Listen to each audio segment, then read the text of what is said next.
Hi everyone! Welcome again dito sa Purple Airs channel ko. So today, I'm going to do lots of hauls because I do some shopping this weekend. So, papakita ko sa inyo. So, first haul na gagawin ko ay products from Japan Home Center, or also known as Daiso, and also Saizen products. So these are also a Japanese store, I think. Okay, so let's start. This store is introduced to me by my office mate, Ate Kimi. Hi, Ate Kimi! So, sinabi niya sa akin na ito daw yung parang mga products ng Japan na they're selling all for 88, all for 85, some are 66 pesos. So, super excited ako. Lalo na nung sinabi niya na they're on sale, na meron silang ibang products, selected items na sinisell nila for 25 pesos. So, for 25 pesos, that is so cheap. So, super excited ako na i-visit sila. So, dati nadadaan-daanan ko na yon sa mga malls. I never thought na marami palang interesting na products na makikita doon. So, last week lang pala, bumili na ako sa kanila. Pero dalawa lang muna kasi may pasok pa ako nun sa work. So, limited lang yung time. Ayoko kasi na nagsha-shopping na rush. Kasi minsan, pag uwi ko sa bahay, hindi pala yun yung gusto ko, or medyo may mga regrets ako pag nag-rush ako ng pagbibili. So, ito lang muna yung unang binili ko sa kanila. So, unahin na muna natin ito. Ito yung 25 pesos. This is a eyebrow pencil. So, 25 pesos lang siya. Gusto ko siyang itry lang. So, ito, hindi siya masyadong creamy, pero okay na rin siya sa 25. Na-try ko naman siyang ilagay sa kilay ko. Okay naman. Okay? So, next product na binili ko is this one. Ito yung compact blanket. So, hindi ko siya gagamitin as a kumot, pero meron akong ibang plano sa kanya. Gagawin ko siyang parang background. Kunyari, magpipicture ako para sa vlog. Dito ko ilalapag para cute tignan. So, ito yung itsura niya. Polka dots, purple, and then pink background. Diba? Cute. Ayan. So, pwede rin siyang blanket, pero yun, iba yung paggagamitan ko sa kanya. So, next stuff is, nagkita kami kanina ng boyfriend ko, ni Lucas, at kinulit ko siya. Sumama ako doon mismo sa Robinson's Galleria. So, meron dong Saizen at super laki ng boutique nila doon. Kung gusto nyong i-visit, talagang ang laki ng store nila doon kumpara sa Saizen sa may Trinoma.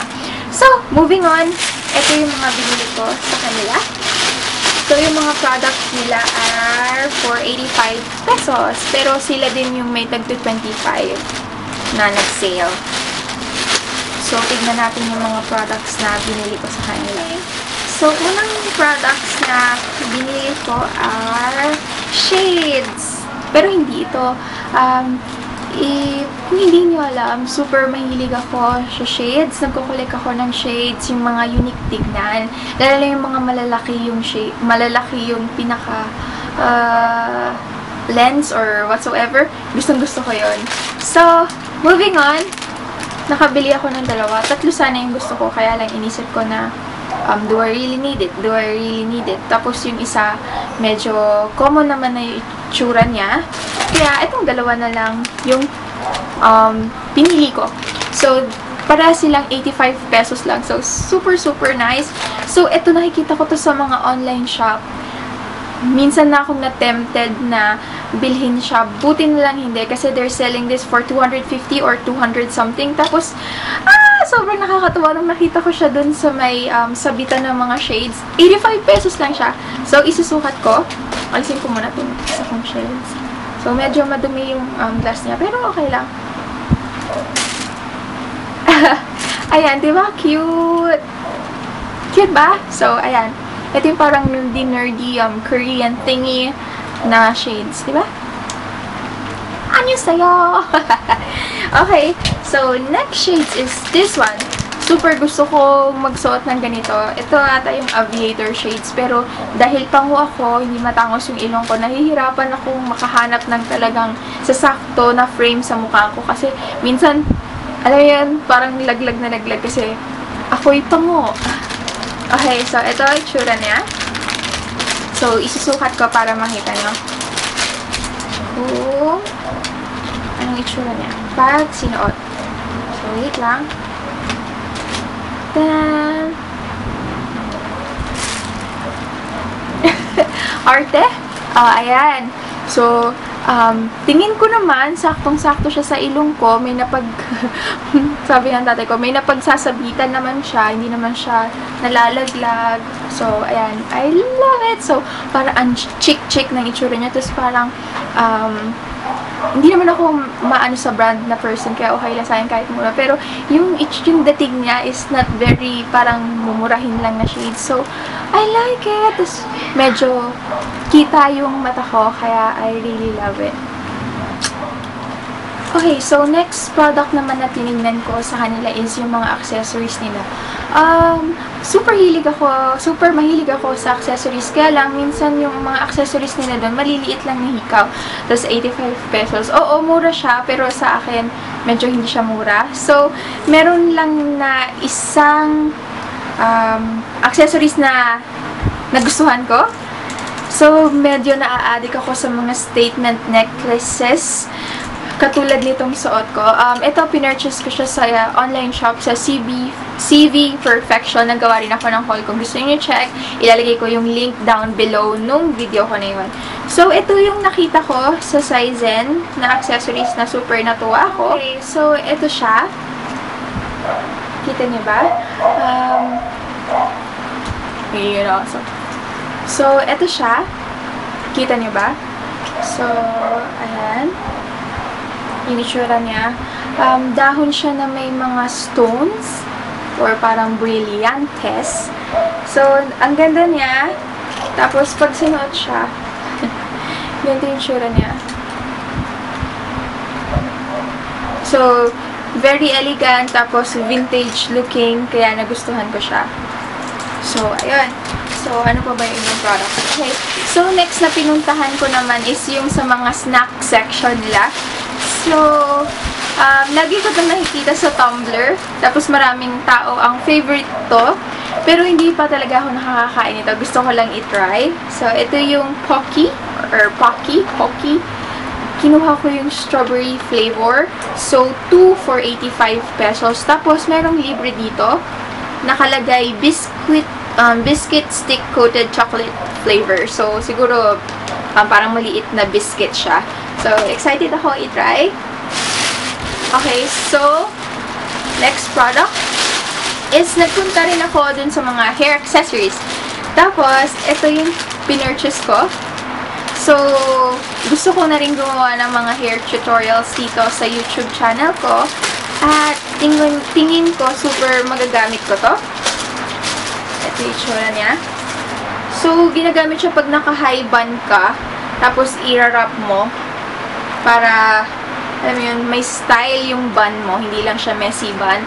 Tapos, I love the fact na medyo ka-color siya ng hair ko. Hindi siya yung black na para talagang peke. So, I like it. This is also for 85 pesos. So, wala ata akong nabili dun sa sale nila na 25 kasi medyo puro mga Tupperware lang. Okay, so next stuff is this one. So, gagawa na rin ako ng mga do-it-yourself products like do-it-yourself eye primer, homemade lip balm. So, naisip ko, kailangan ko ng container na paglalagyan ng mga gagawin kong do-it-yourself na makeup. So, this is perfect. This is perfect. Kaya, binili ko siya. So, ayan yung itsura niya. So, glass bottle lang siya or glass thingy containers lang siya na divided into 4. So, pwede ko siyang paglagyan ng mga gagawin kong homemade na makeup. Okay, so ito yung binili kong makeup sa kanila. This is also for 85 pesos. So, ito siya. Ang pangalan niya ay Nose Shadow. So, pang-contour siya ng ilong. At super excited akong gamitin siya. Ito yung itsura niya. So, darker na shade na brown. Tapos, dito natin nilalagay yan sa gilid ng ilong. Tapos, ito yung white, ang highlight natin dito. So, excited na akong gamitin siya. So, meron pala akong nabili sa tag 25 pesos nila. So, makeup din siya. And I trust them naman na safe to. Sana. So, ito yung Creation eyeshadow nila. So, ito yung binili ko. Kita niyo ba? So, yan. Tig 25 pesos lang to. So, ang mura, diba? So, ito, puro mga green na shades. Green, tsaka medyo bluish green. Tapos, ito naman is lilac, purple, and some soft pink and some grayish or silver color. So, ayan yung mga nabili kong makeup sa Saizen. So, yan lang guys yung mga nabili kong products sa kanila. So, let's move on naman dito sa isa pang parang Japanese store dito sa mga malls sa Pilipinas. Yeah, and ito, medyo marami akong nabili sa kanila. Ito yung Japan Home Center. So, super oily na ng mukha ko pero okay game. So, ito yung mga nabili ko sa kanila. Tingnan natin. So, ito yung bumungad sa akin at favorite ko to. Tanan! Ito yung Choco Pie. Lagi ko siyang binibili pag pumupunta ako sa mga groceries. Tapos, tingi-tingi lang yung binibili ko. Tapos, nagulat ako na for 10 pieces, 88 pesos lang siya. So, wala pa siyang 10 pesos isa. Kaya, nakakatuwa. Masarap to. Try nyo. Ito yung Choco Pie. Choco Pie lang ang tawag ko dito. Pero, ito yung Edo or Edo Pack. So, yan. 88. 88 ba to? Oo, ito. Sa mga sa Japan Home Center, hindi 85. So, 88 naman sila. So, 88 pesos lang to. So, try it! Okay. So, next na binili ko sa kanila ay... So, dun muna tayo sa mga pagkain. Mahilig ako sa Mogu Mogu. Favorite niya din ba yun? Mogu Mogu. Yung iniinom na medyo maraming nata. So, parang siguro ganito yun kasi kamukha siya ng Mogu Mogu. Ayan! So, ito naman yung Kato. Ito, strawberry juice with nata de coco. Ito naman isa, orange juice with nata de coco. At ito naman yung grape juice with nata de coco. So, hulaan niyo kung magkano. Hindi 88, kundi 3,466 pesos. So, yay! So, ayan, nakalagay. 3,466 pesos. Kaya, excited na ako i-try. Sana kalasa sila ng Mogu Mogu. Kasi yung Mogu Mogu, hindi ko alam kung magkano siya sa 7-Eleven, pero mga nasa 30 plus. So, dalawang ganito. Isang Mogu Mogu. Tama ba? Basta ganun. Basta, i-try nyo sila. So, yeah! So, kung gusto nyo gumawa ako ng video nung ititikman ko lahat ng mga pinagbibili kong products, just comment below kung gusto nyo malaman. Tapos, i-describe ko lang sa video kung ano yung lasa nila para may idea din kayo. Diba? Okay. So, next naman is this one. So, ito ay 66 din to. Air freshener. So, mahilig ako sa pabango, sa mga cologne. Tapos, gusto ko din sa kwarto yung bango. So, mura to. Mas mura siya kumpara sa Lysol. At sana lang mabango siya at try ko mag-spray.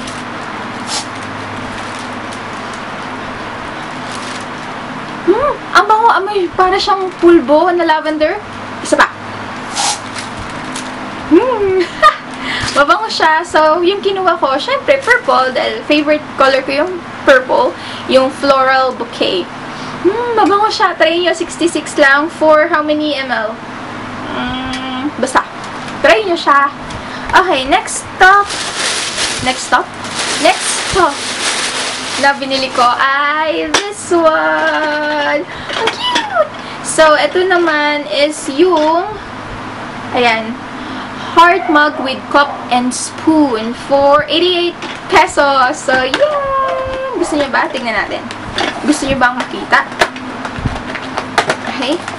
So, nakakatuwa bumili dun kasi alam mo yun, parang kahit 100 lang yung 100 lang yung pera mo, unlike sa mga department store. Pag 100 yung pera mo, talagang konti lang yung mabibili mo or wala kang mabibili kasi laging lagpas ng 100 halos lahat ng mga nakakatuwang bagay sa dep store. Pero doon, pag may 100 ka, pwedeng may makuha kang tag 66, pwedeng may makuha kang tag 88, or even dun sa nga sa 25. So, okay na, diba? So, eto na nga, balik tayo dun sa cup. Super may weakness ako pagdating sa mga purple. Kaya, cute! So, meron siya ditong nakalagay na Sweet Love. Kapartner niya yung Yummy. Oh, tapos meron pa siyang napaka-cute na purple spoon. At ito itsura niya.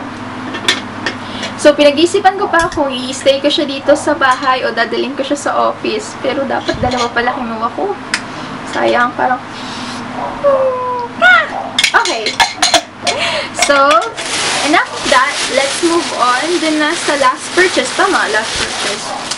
So, bibili data ako ng mga eyelash. Kaya lang, inisip ko, meron pa naman akong eyelash. So, dapat, wag muna. Okay? Alright. So, ito na yung last purchase ko. Ito yung Big Lay Mirror. So, nabasag yung mirror ko sa office at wala rin akong maliit na malaki. Hindi ko ma-explain. So, wala rin akong mirror dito sa kwarto. Kaya iniisip ko. Then, kung dadalhin ko to sa office or iiwan ko to dito sa bahay. So, ito yung tsura niya. Color pink siya. Tapos, ito, transparent na may mga pink na glitters. Kung nakikita nyo. So, yeah. Ito. Kita nyo yun? Ayan. Ayan ang pinang-film ko. Hi! So, tamang-tama siya pag nagbi-makeup ako. Nagre-record ako ng tutorial o kaya pag nagmamadali na ako at nasa FX lang ako, carry bells na ako mag-makeup, kitang-kita ko yung buong mukha ko dito. So, meron pa ba akong nakalimutan? Okay, so wala na akong nakalimutan. Yun lang yung mga binili ko sa Japanese store na Daiso, Japan Home, or ano pa isa? Saizen. So, yan, kung gusto niyo silang i-visit, kung mahilig kayo sa mga cute na bagay at cheap lang or mura lang, go lang doon. Okay, so thank you so much for watching my videos. Please stay tuned. Marami pa akong i-haul sa inyo guys para meron kayong idea pag gusto nyong mag-shopping. Yun lang. Thank you. Bye! Bye!